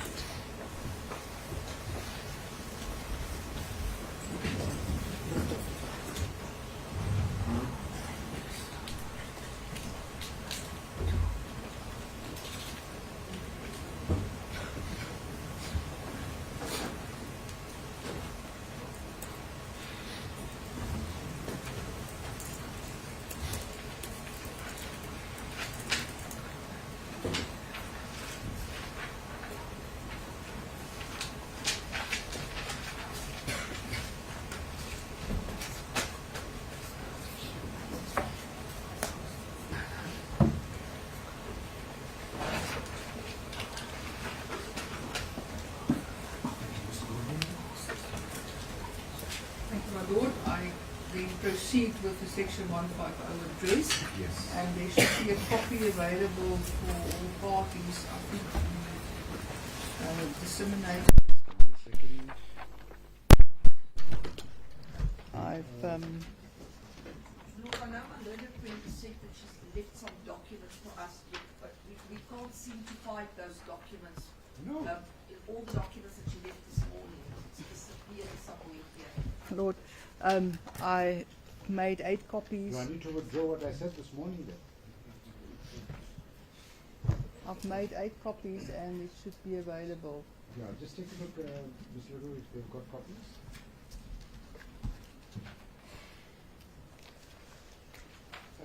Council, I'm proposing the following. Let me hear you. We'll let Ms. LaRue deal with the Section 150 address. The court wants to explain the provisions of the Minimum Sentences Act to the accused, and that will bring us to the point where we are now ready to commence the evidence. I just want you to think about it, whether you would prefer that we start afresh tomorrow morning with the evidence of the witness for the state. We crack it at 10 o'clock in the morning. The accused persons have not had the opportunity to take a lunch break. I expect them to have the lunch. So I think let's just finish these preliminary proceedings and let's adjourn for the day, and we'll commence tomorrow in the morning with the evidence of the first witness. Any objection, Mr. Fisson? No, I'm in agreement with that. Thank you. Mr. Frobia? I'm also in agreement. Thank you. Ms. Fuente-Riepert? My Lord, I will agree at this point in time. I do stand, however, by what I said this morning. I wish us to use all the court time that we possibly can, mate. Excellent. Thank you so much. Mr. Choka? Malone, I cannot agree more. I'm glad. Nature is dictating. Yes. Good. Right. Are we in possession of the Section 150 addresses of the state? If you don't read have my it, Lord, it's fine. yeah, but if you don't have it, then you know what I suggest? Just listen carefully. My Lord, what I undertake to do is I'll email them the document this afternoon after proceedings. So, but they should be able to find it there somewhere in what seems to be a bit chaotic there on the defence side. To the accused persons also, please just listen carefully. This is a Section 150 address where the counsel for the state is going to indicate to us as to what the matter is about and what she intends doing, and the roadmap of where we're going to be taken along. Good. Thank you, Mr. Louis. Thank you, my Lord. Again, I'm starting with the Sibanyoni incident, which relates to count 1 to 8. Paragraph 1 on page 1. The complainants in counts 2, 3, and 4 will testify as to their whereabouts the evening of 10 August 2022, which route they travelled, and how Mr. Sibanyoni was shot and wounded during the incident. They were parked, paragraph 2 on page 2, they were parked just outside the entrance to the country club in Centurion when they witnessed a white BMW approaching. When the BMW was next to them, shots were fired from this BMW at them. Mr. Sibanyoni was seriously injured. Paragraph 3. They are listed as follows in the list of witnesses for the state. Madora Johanna Sibanyoni is witness number 1, Sandile Welke Masimule in witness number 2, and Donald Matau number 3. Paragraph 4. Mr. Sibanyoni, currently the president of Salbu Taxi Association, will also testify as to the history between him and the late Jotam Zanimvula Msibi, also known as Mswazi or Mswati, and that there was some time before this incident animosity between them. He will also confirm that accused number 3 provided protection services to Mswazi through his accused number 3's company, CAT Security Services. Paragraph 5. The security guards, which is complainants in counts 5 and 6, respectively, were on duty at the Centurion Country Club that night. That is Kayaletu Francis Mazibuko, number 4, and Bethwel Mzamu Kayale, number 6. Paragraph 6. They were on guard just outside the security entrance of the country club. Mr. Kayale was armed and Mr. Mazibuko not. Paragraph 7. The moment the shooting commenced, they jumped for cover and Mr. Kayale opened fire from where he was hiding in the direction of the BMW. Paragraph 8. The BMW sped off and the police later arrived at the scene, one of which was Sergeant Pamelo Tsipo, number 7. He also viewed video footage of the incident. Paragraph 9. Bidvest Protea Coin was the security company responsible for managing the security of the estate, and as such also the custodians of the video footage that were available of the incident. The site manager of the security company who authorized the release of the video footage to the SAPS was Dewald Greiling, number 5. The video footage will be presented in terms of Section 15, read for Section 14 of the Electronic Communications and Transactions Act, number 25 of 2002. Paragraph 11. Constable Marito Nguveni, number 10, was the police official on the scene who assisted the photographer during the crime scene investigation. Paragraph 12. Constable Sipho Frans Monyai, number 11, was the photographer and crime scene investigator. He collected 21 cartridges on the scene that night. He sealed the said exhibit and it was subsequently delivered to the Forensic Science Laboratory in Pretoria. Paragraph 13. Warrant Officer in Tubeleng, Petrus Leboni, number 26, received the said 21 cartridges and identified the caliber as a 7.662 AK-47 assault rifle. He is from FSL in Pretoria. I didn't mention that. He further indicated that there were two separate AK-47s fired on the scene. Paragraph 14. Ledile Dora Papu, number 11, was the previous girlfriend of accused number 3. She will testify that accused 3 contacted her that night of 10 of August 2022 and requested her to keep a motor vehicle in her garage overnight. She was not home at the time and requested her helper, Mabaholo Mary Baholo, number 12, to attend. Upon her return home, the next morning, she noticed a white BMW parked in the garage. She went out again. Accused number 3 phoned her that morning, saying that there would be people coming to fetch the car. When she got home later, the motor vehicle was no longer there. Paragraph 15. Sergeant Matlala Richard Masondu, number 14, was the previous investigating officer and collected the video footage on a memory stick of the shooting, as well as footage from the Nickel Way shopping centre in Sandton, where the Uko restaurant is situated, which he later handed over to the new investigating officer in the person of Sergeant Sikelo Ernest Sitole, number 46. Uko restaurant is the restaurant where Mr. Sibanyoni and his companions spent the evening, where they had dinner before the shooting. They left the shopping centre approximately just after 10 o'clock that evening and drove back to Mr. Sibanyoni's residence in Centurion. Sergeant Masondu also confirmed that upon his visit to the scene sometime after the incident, he found a piece of a right side mirror, white in colour, of a BMW. He kept it in a sealed forensic bag until it was collected from him by one of the new investigating officers, Warrant Officer Kurombi, number 54. Paragraph 16. Giyani Shadrack Manyiki, that is number 14, is the site manager of the Nickel Way shopping centre and confirmed the handing over of the video footage to Sergeant Masondu. Similarly, this video footage will be presented in terms of Section 15 Supra. Paragraph 17. Nicolaas Jacobus Venter, number 15, confirmed that he did the backup of the video footage that night. He was approached by Warrant Officer Kurombi sometime after the incident with a request to be provided with the footage of the incident, which he did. Brian Mulefi, that is paragraph 18. Brian Mulefi Sutumi, number 18, will testify inter alia that him and accused number 2 are friends. Sometime in August 2022, accused 2 brought a white BMW 335 series to sell for him to sell. The BMW had several bullet holes in the body of the motor vehicle, and the right mirror was damaged. He had the car fixed and sold it to Sandam Pillay, who in turn sold it to Ali Alfred Idris, number 16. Mr. Idris confirms that Warrant Officer Kurombi seized the BMW from him on the 19th of June 2025.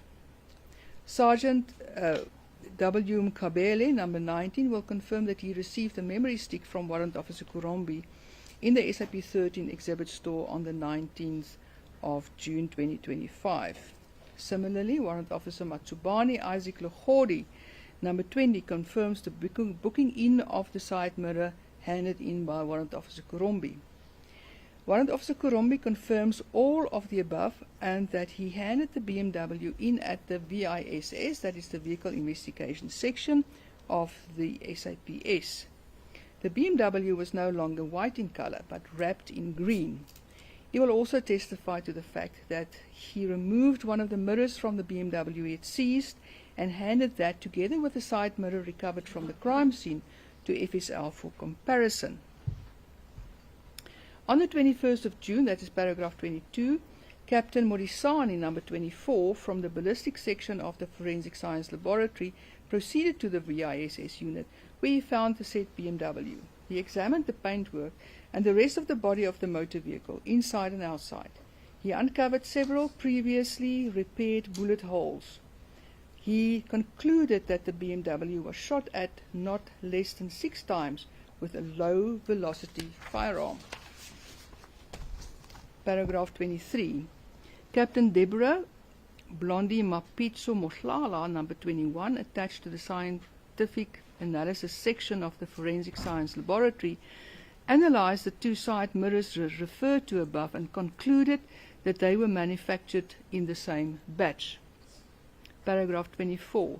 Captain Malden Kamu Mkachwa, number 77, attached to the ballistic section of the Forensic Science Laboratory, links the AK-47 recovered on the 17th of April 2024 to the scene at the country club where the shooting took place. Sunral was approached by way of a Section 205 subpoena to obtain data from the toll gantries. Siveshni Pillay, number 28, and Nompumelelo Yendi, number 29, will testify to the movement of the BMW on the night of the incident and that the BMW displayed the following registration plate: KJ13JBGP.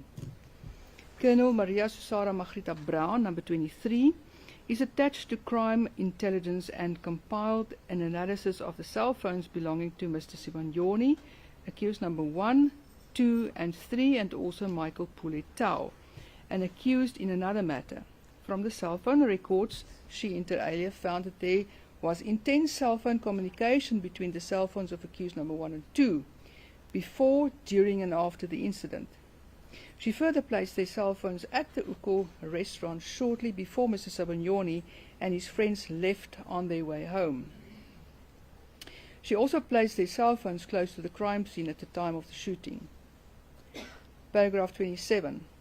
Karen Barras, number 22, is an analyst attached to CAP Security, a security company who assisted the police in the investigation. She inter alia did an analysis of the movements of the cell phones of Mr. Sibanyoni and, amongst others, the cell phones of accused number 1 and 2 that night. She further compared it with the toll gantries on the route between Uko Restaurant and the Centurion Golf Estate. Paragraph 28. Nomaswazi Mokwena, number 27, is an official from the Department of Transport and Public Works in Gauteng and deposed to 2 Section 212 affidavits pertaining to the information on the e-nator system on 2 registration plates, namely KJ13JBGP and LZ87SHGP. The importance of this is that the information on the e-nator system shows that the KJ number belongs to a Renault motor vehicle and not a BMW. Furthermore, the BMW was registered to the name of accused number 2's daughter, Sandile Ntabiseng Nzama. The Tobijani incident, counts 9 to 14, paragraph 29. The complainants in counts 10 and 11, that is Tebogo Tobijani, number 31, and Anele Alicia Malinga, aka Japan, number 32, as well as Antoinette Nandim Pretorius, number 34, and Natasha Ngube, number 35, spent the day of the incident, that is 17 October 2023, together at The Grand, which is an adult entertainment venue in Sandton. They left the place shortly before 1800 hours that evening and drove to Morningside Shopping Centre not far from there. They spent the rest of the evening at the Signature restaurant until around 2200 hours, when Ms. Tobijane phoned her driver, Mr. Kumbulani Ngube, number 33, the complainant in count 12, to pick them up. Ms. Tobijane and Ms. Malinga were together in the black-wrapped BMW, driven by Mr. Ngube, and the other two witnesses were in Ms. Pretoria's Audi when they left the restaurant. Ms. Pretorius will testify that she was aware of her Volks WV caddy behind them at that stage. Paragraph 32. They stopped at the red traffic light at the corner of Bryanston and Wilton Drive shortly after 2200 hours that evening. Ms. Pretorius will further testify that the Volkswagen Caddy came past her car, and when it was parallel with the BMW of Ms. Tobijane, the occupants started firing shots at the BMW. She noticed a long gun protruding from the front passenger side of the Caddy. Paragraph 33. Ms. Malinga was seriously injured during the shooting incident and was rushed to hospital. She, and this is now in brackets, was left severely handicapped after this incident because of her injuries and walks today with great difficulty. Paragraph 34. Mr. Ngube, upon a request from the police, took the motor vehicle back to the scene after the shooting later that night, where the police photographer, Warrant Officer Mashakeni, that is number 37, took photos of the crime scene. Paragraph 35. Sergeant Matinya Jeffrey Macheru, number 36, was the first investigating officer. During his investigation, he obtained video footage from the Morningside Shopping Centre. This video footage will be presented in terms of Section 15, read with Section 14 of the Electronic Communications and Transactions Act, number 25 of 2002. This footage shows the arrival of the complainant and her friends at the shopping centre at around 5:45 on the 17th of October 2023 and proceeding to Signature. It also shows the arrival of a silver VW Caddy with registration number HV24DXGP almost immediately after they entered the basement parking lot, and two males excited the Caddy. These two men are then seen over the next few hours loitering around the inside and outside of the shopping centre with no apparent purpose. The state alleges that one of these males were accused number 1. Paragraph 36. Sergeant Macheru further discovered that one of these males bought airtime at Woolworths early that evening. This was followed up, and the voucher number for the airtime is linked to a phone number that called Carol Macatini. Paragraph 38 deals with that below. The night of the incident, the SIM card was later placed into a cell phone handset which was seized in a Mercedes-Benz Viana on the 17th of April 2024. Accused 1 and Michael Puletau were arrested in this vehicle. As a result of this arrest, Tau is currently accused number 1 in a murder case that is set down for trial due to commence on the 26th of October 2026. Musa Kekana and Tiego Floyd Mabusela, accused number 1 and 2, are respectively accused 2 and 3 in that matter. Paragraph 37. The registration number of the Volkswagen Caddy referred to above was picked up on the license plate recognition cameras, that is LPR cameras, earlier that day near the Grand, but also at the corner of Bryanston and Wilton Drive at the time of the shooting. Paragraph 38. Upon further investigation, it was found that the Volkswagen Caddy was fitted with a false number plate. This registration plate was found to be registered with another Volkswagen Caddy belonging to a Sabelu Menzim Nyandu, number 39. Paragraph 39. The bullet core that caused the injuries to Ms. Malinga was surgically retrieved and sent for forensic analysis. It was identified by Warrant Officer Mpowuni Josephina Manamela, number 41, as part of a 7.62 caliber, that is an AK-47 rifle. Paragraph 40. Nompumelelo Carol Makatini, number 38, is the former girlfriend of accused number 1. and she confirms that she was in telephonic contact with accused 1 the night of the incident. She further pointed him out on the video footage at Morningside Shopping Centre when it was shown to her. Paragraph 41. Ms.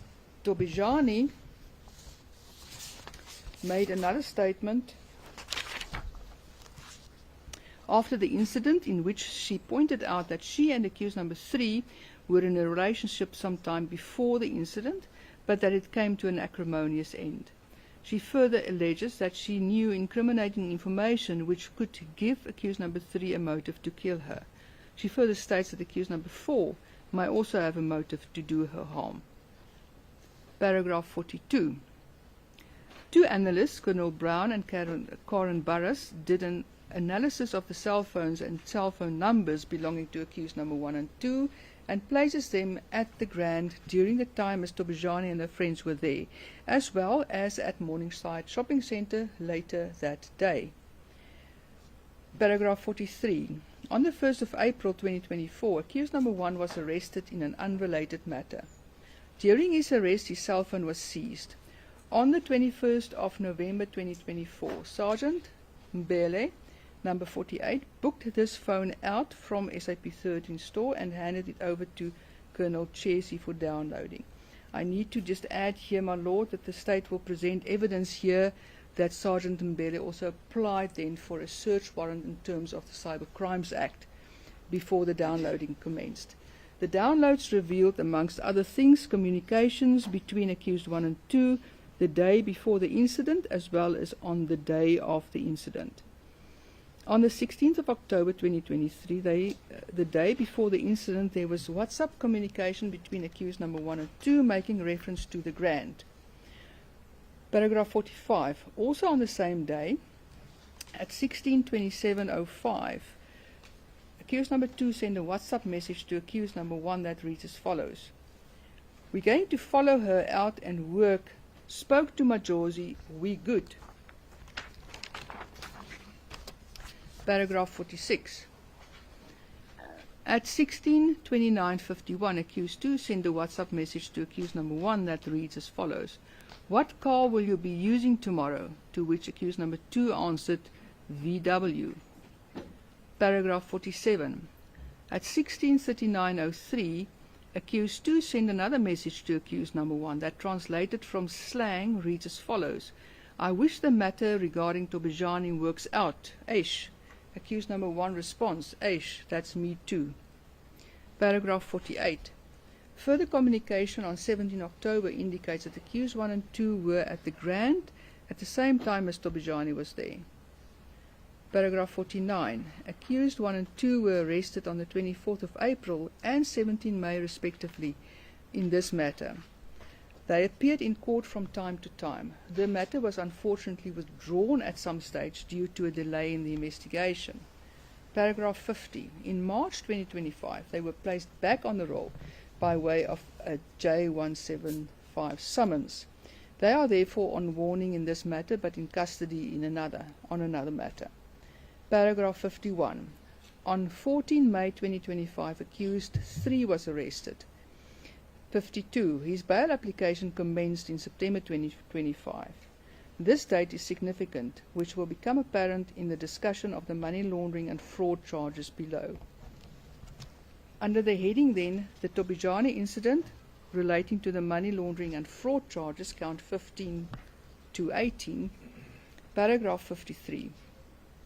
On the 12th of October 2023, 5 days before the shooting, 20,000 Rand is transferred from the FNB business account of Cat Protection Security, that is accused number 3's company, into the FNB account of accused number 5.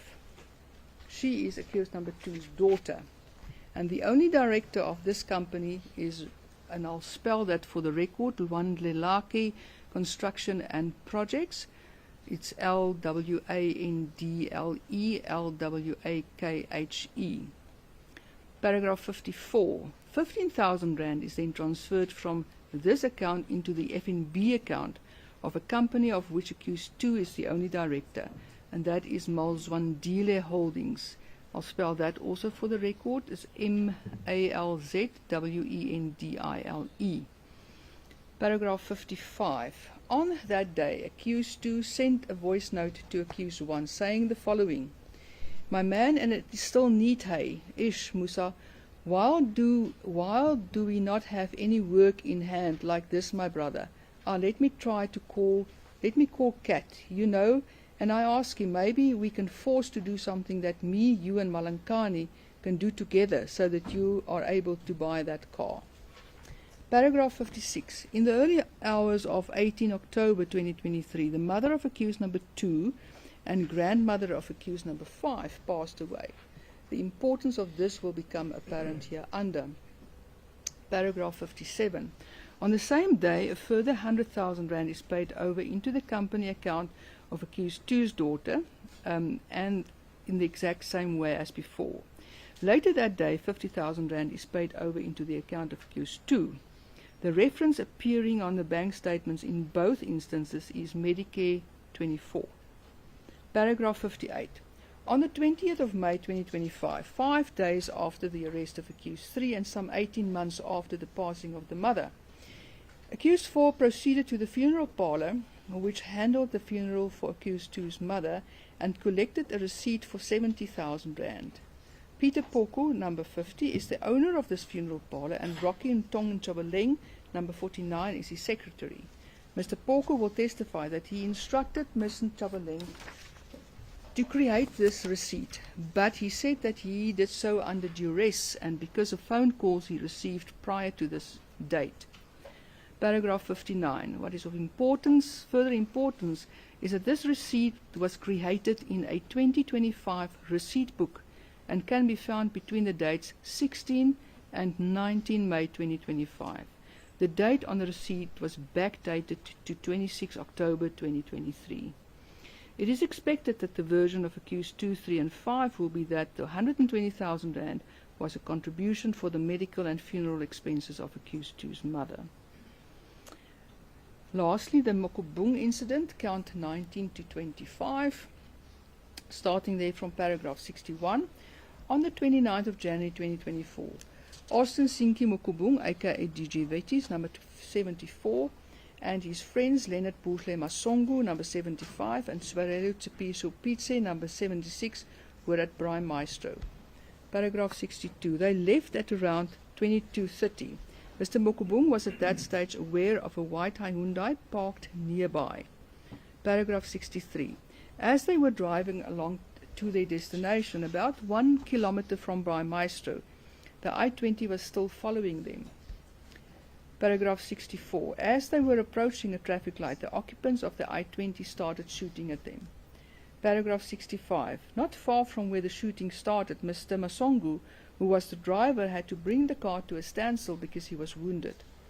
Paragraph 66. Mr. Mokobung then jumped out of the car and tried to escape. 67. 2 shooters followed him. He tripped and fell, and they started shooting. Paragraph 66. Mr. Mokobung and his 2 friends were seriously wounded and was rushed to hospital when help arrived. Paragraph 69. Mr. Mokobung will testify that the police never came to take a statement from him. Paragraph 70. He decided to appoint a private investigator to establish who was behind the shooting. Paragraph 71. As a result of what the private investigator conveyed to him, he approached another acquaintance, Mr.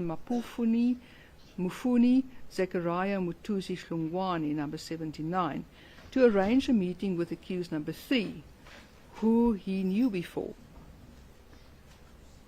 Paragraph 72. In April 2024, the meeting took place and accused number 3 explained to him that as, and my lord, I don't know what I wrote there, but I'll try and paraphrase. Explained to him that he is one of the associates of Joseph Anyoni. He will remain as long as he associates himself with Joseph Anyoni, he will remain a threat to Mswati and his life will be in danger. So that should read as long. Just correct that.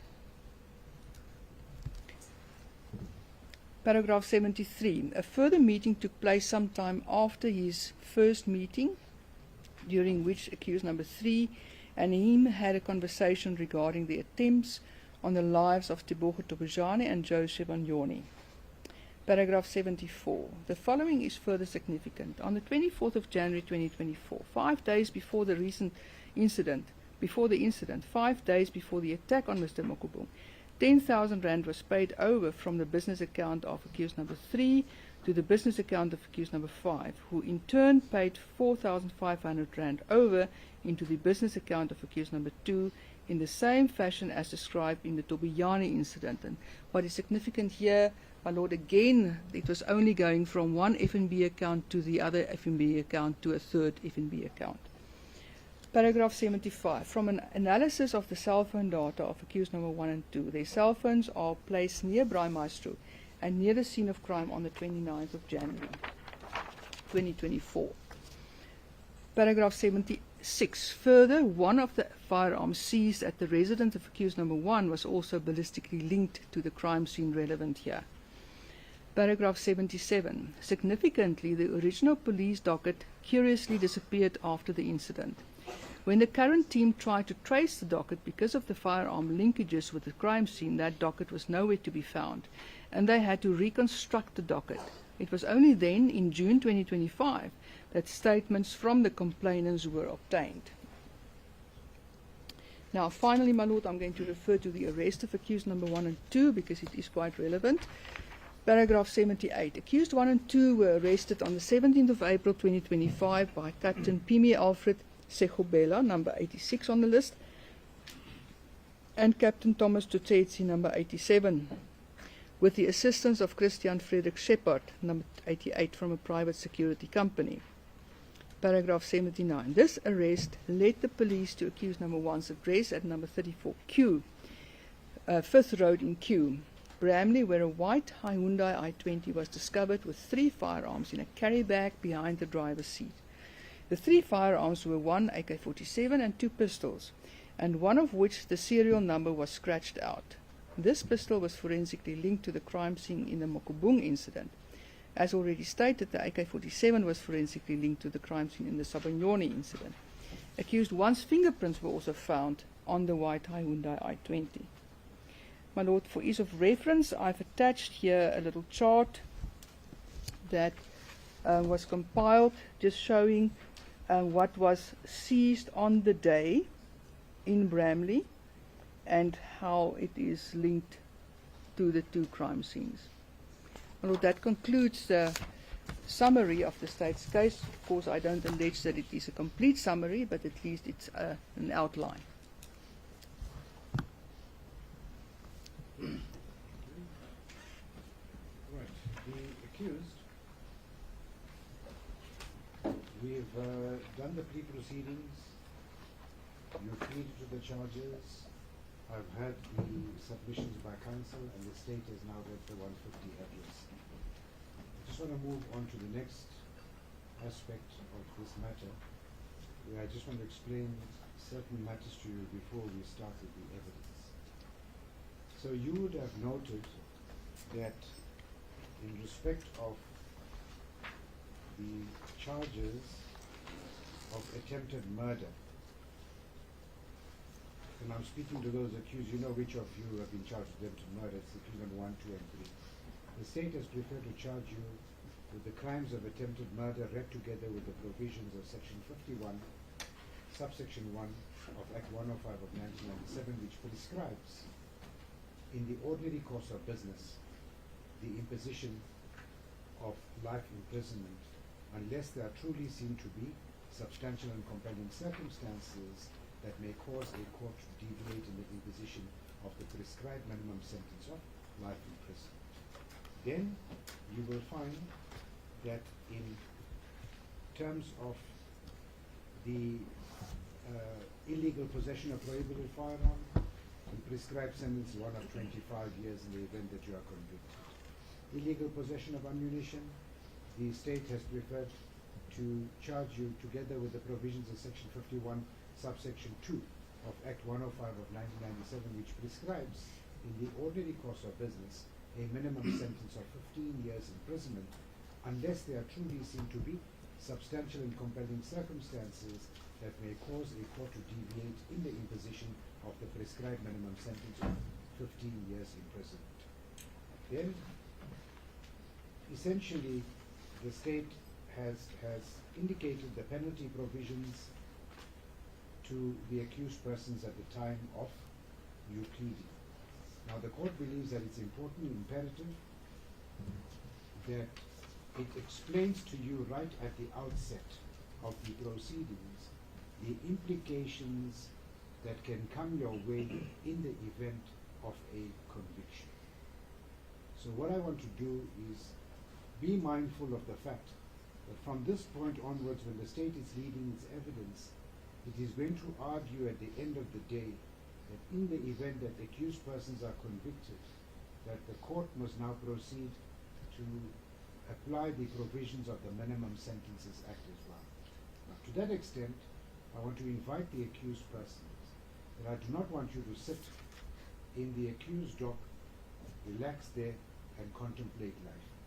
I want you to take an active part in your defense during the course of this trial. To that extent, what I'm going to do and what I will allow is allow each and every single accused person to be provided with writing material so that whilst the evidence of the witness is being tendered, you will be able to make notes, and then once your counsel or your legal representative is finished with their cross-examination, I shall grant you a firm and a fair opportunity to speak to your counsel in order to raise the issues that you want to raise. So two things will happen. One, it will obviate the need for you every few moments to put your hand up and to attract the attention of your counsel and disturb your counsel with their chain of thought. Two, it will ensure that at all material times you will have a proper opportunity to put your version to all the witnesses. So it is your trial, it is your duty to ensure that you participate. It doesn't mean that you're the accused and you're sitting out there, you're sitting in a movie house and you're just watching what's happening. I want you to please participate at all material times. At any point in time during the course of the trial, if there's something urgent that you need to raise to the court, even if it's before you're given the opportunity, you are more than welcome to raise your hand, attract the attention of the court, and the court will come to your assistance. Remember what the court said at the outset? That we fight jealously to ensure that the accused persons enjoy the right to a fair trial, a right to a speedy trial, the right to adduce and to challenge evidence. So I want you to become included in this particular process, and I'm certain that it will make life easier for everyone. For at the end of the process, when the evidence of the witness is given, I don't want that witness to leave the court where an accused person said, you know, I should have asked him 1, 2, 3, or 4. And the reason simply for that is you are given that opportunity because in the event that you are convicted on a charge or charges, the implications are dire. You are facing in the ordinary course of business life imprisonment on some of the counts, then 15 years imprisonment. So any of these counts that the state has preferred against the accused, the ramifications thereof have far-reaching consequences for the accused. So at all material times during the course of the trial, this is your trial, and we shall work together during the entire trial to ensure that the evidence is placed before the court, as well as to give counsel and yourself the opportunity to be able to challenge such evidence. We also then are going to work towards looking at the times per day and try and get the maximum amount of time in sitting time so that we can progress and try and finalize the matter in the days allocated. Accused number 1, can I ask you, are you comfortable thus far from the time that we started up until now? Is there anything that you'd like to indicate to the court, anything that you want assistance with, or are you comfortable? You're happy? Excellent, thank you. Accused number 2, sir, are you comfortable? Are you happy with the proceedings thus far? Is there anything that you'd like to add? No, at this moment. You're comfortable? Excellent. Accused number 3, sir, are you comfortable thus far with the proceedings? Excellent, good, thank you so much. Accused number 4, are you comfortable thus far with the proceedings? Lovely. Thank you so much. You may take a seat. Accused number 5, are you comfortable? Yes, I am. Good. And you do understand and appreciate what the court has explained to you at all material times. Do not be afraid to put your hand up in the event that you cannot wait for your counsel to finish your case. And whatever challenges you may have, please bring it to the attention of the court, because it is the duty of the court to ensure that both the parties before it are treated fairly, and that both the parties before the court, their rights are not being trampled upon. Good. Mr. Kissing, is there anything that you'd like to say before we leave the preliminary proceedings? Nothing, thank you. Are you sure? Yes. Good. Thank you so much. Mr. Khove, is there anything that you'd like to say? My Lord, no, except that I would request, if possible, that we can have a few minutes to consult with the accused in court once the court has adjourned. Okay. Just to speed up the proceedings. Excellent. Okay. I think what we'll do is, on a daily basis in the afternoon before we take the adjournment, I think I'll give you an opportunity, whilst the court is making his notes, to be able to approach the accused and to have a chat to them so that you can plan for the next day. Thank you, my Lord. Okay, good. Just give me 1 second.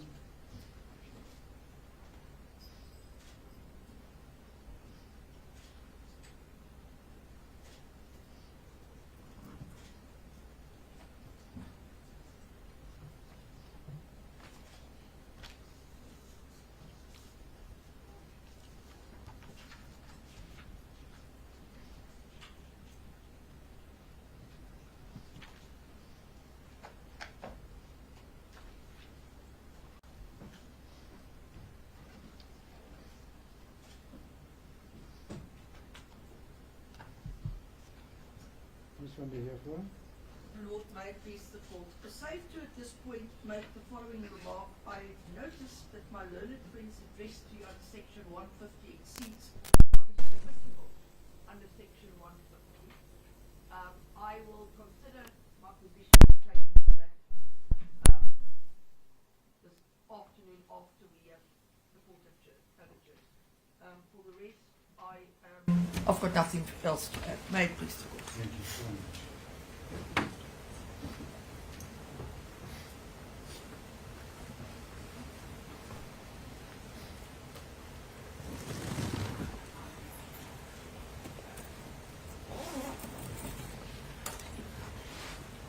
Mr. Chairperson? I've got nothing to add. Thanks, man. The accused persons will give you a writing material tomorrow. Okay, fine. You want Z15 or P21 paper? Which one? Excellent. Right. Mr. Will, are we at the junction now where you will be in a position now to start calling your witnesses? Am I right? We've done all the preliminary issues. All have been settled. We are all one big happy family now. Far, my lord. Oh, okay. All right. Are we in agreement then? We're going to take the adjournment for the day. Good. Excellent. The accused may rise. Thank you. Am I correct in saying that accused number 4 and 5 are on bail? Indeed so. All right. Ladies and gentlemen, we have completed the plea proceedings, which now brings us to the point where we are ready to commence the evidence. In the circumstances, by agreement, your matter then is postponed back to the High Court of South Africa, Gauteng Division, Johannesburg, sitting here at the High Court, Johannesburg, Court number 4E, to Tuesday, the 21st day of July, 2026, at 09 hours 30 or soon thereafter, as the matter shall be heard. Accused number 1, 2, and 3, gentlemen, you are in custody. You shall remain in custody until tomorrow. Accused number 4 and 5, you are on bail.